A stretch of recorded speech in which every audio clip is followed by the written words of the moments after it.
নববর্ষ উদযাপনকে কেন্দ্র করে কোনো ধরনের নিরাপত্তাজনিত হুমকি নেই বলে জানিয়েছেন স্বরাষ্ট্র উপদেষ্টা মোহাম্মদ জাহাঙ্গীর আলম চৌধুরী। বলেন, এবছর ব্যাপকভাবে বাংলা নববর্ষ পালন হবে। সেই বিষয়টি সামনে রেখে এবার নিরাপত্তাও বাড়ানো হয়েছে। মঙ্গলবার সচিবালয়ে বাংলা নববর্ষ 1432 উদযাপন উপলক্ষে আইন শৃঙ্খলা রক্ষা সহ আনুষঙ্গিক বিষয়ে সভা শেষে সাংবাদিকদের একথা জানান তিনি। এ সময় নিরাপত্তা যাতে বিঘ্নিত না হয় তার জন্য যা করা প্রয়োজন সেসব করা হচ্ছে বলেও জানান তিনি। একই সভায় নববর্ষের মঙ্গল শোভাযাত্রার নাম পরিবর্তন হবে কিনা আগামী বৃহস্পতিবার ঢাকা বিশ্ববিদ্যালয় কর্তৃপক্ষ সেই সিদ্ধান্ত জানাবে বলে জানিয়েছেন সংস্কৃতি বিষয়ক উপদেষ্টা মোস্তফা সরোয়ার ফারুকী।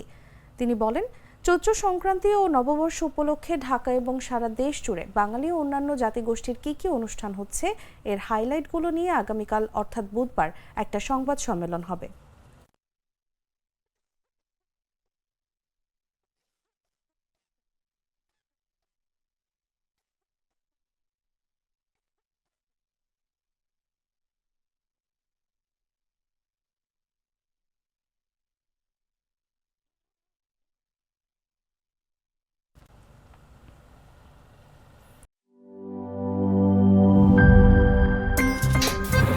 আমার একটা স্মার্ট সিদ্ধান্তে 25% গ্যাসের খরচ কমেছে। ভাবছেন কিভাবে?